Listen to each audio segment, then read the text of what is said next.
Hello বন্ধুরা, আবারও চলে আসলাম তোমাদের কাছে একটা ভিডিও নিয়ে। তো তোমাদেরকে না আজকে বন্ধুরা একটা গল্প শোনাবো। তো গল্পটা শুনে তোমরা কি শিক্ষা পেলে অবশ্যই কমেন্ট করে জানিও। তো একটা গ্রামে না তোমার একটা স্বামী স্ত্রী বাস করতো। তাদের একটা সন্তানও ছিল। তো তাদের একটা হাঁসও ছিল। সেই হাঁসটাকে তার বউ পালন করতো। হাঁস পালে না গ্রামে, ঠিক তেমনি তা সেখানে ওই হাঁসটা না ডিম দিচ্ছিল না। তা বরটা ধৈর্য হারা হয়ে গেছিলো যে ওইটা ও ডিম দেয় না, ওকে এবার হয় কেটে খেয়ে ফেলে দেবো, নইলে বিক্রি করে দেবো। তা বউটা বললো না না, ওকে বিক্রি করে লাভ নেই, ও ঠিক একদিন দেবে ক্ষণে ডিম, দেখো। বলছে যে ওর বউ এবার একদিন একটা কাজে বাইরে গেল, তারপরে ওকে বললো তুমি হাঁসটার খেয়াল রেখো। ঠিক আছে। তা বরটা সেই সুযোগে হাঁসটাকে বাজারে নিয়ে গেল বিক্রি করতে। তা এবার ওর বন্ধু যে সে ওই হাঁসটাকে কিনে ফেললো। কিনে বেশ কিছুদিন বাদে আসলো, তারপরে বন্ধুটা আর দুটো ডিম নিয়ে, তারপরে এই ডিমটা কাটলে তা বলছে যে এটা ওই হাঁসটার। তা এবারে বউটা রেগে গিয়ে বললো, দেখো তুমি যদি ধৈর্য ধরে না হয়ে এই হাঁসটাকে বিক্রি না করতে, তাহলে এটা আমাদের হতো। তাই তোমাদেরকে বলছি বন্ধুরা,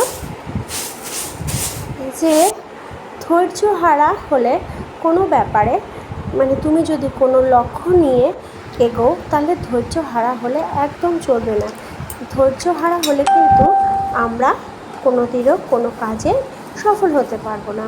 এই যে আমাদের ফেসবুক প্ল্যাটফর্মে আমরা প্রতিনিয়ত ভিডিও দিয়ে যাচ্ছি একটা কারণের জন্য, যে আমাদের এখান থেকে যাতে আমরা আর্ন করতে পারি। কিন্তু হয়তো কারোর ভিডিওতে 10টা ভিউ হচ্ছে, 100 বড় বড় কন্টেন্ট ক্রিয়েটারদের মতো হয়তো আমাদের ছোটো কন্টেন্ট ক্রিয়েটারদের প্রথম অবস্থায় ভিউজ হচ্ছে না। সেই জন্য আমরা ধৈর্য হারা হয়ে 1 মাস 2 মাস কাজ করে হয় বাড়ির লোকের চপে, নইলে টোন টিটকানি শুনে হতাশ হয়ে তারপরে এই প্ল্যাটফর্ম ছেড়ে দিচ্ছি। এটা একদমই করবে না। লোকে যা বলছে বলুক, হয়তো ফেসবুকে নিয়মিত যদি আমরা অ্যাক্টিভ থাকি, তাহলে আমার মনে হয় ফেসবুক আজ না হয়তো কাল ঠিক ভিউজ দিতে বাধ্য থাকবে। কারণ ফেসবুক কী দেখে, আমাদের রেগুলারিটিটা। মানে তুমি যদি আজকে 5টা পোস্ট করো, পরের দিনকে 5টা পোস্ট করবে। পোস্টের সংখ্যা তুমি বাড়াও, অসুবিধা নেই, কিন্তু কমাবে না, তাহলেই তোমার সমস্যা হয়ে যাবে। এটা আমি খেয়াল করে দেখেছি।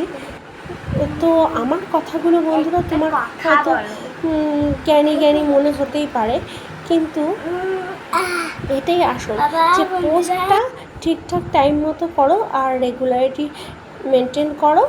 তোমার ফ্রি টাইম যে যখন তখনই পোস্ট করো, তাহলেই দেখবে একদিন না একদিন এই প্ল্যাটফর্মে তোমরা সফল হবে। টাটা বন্ধুরা, বাই বাই।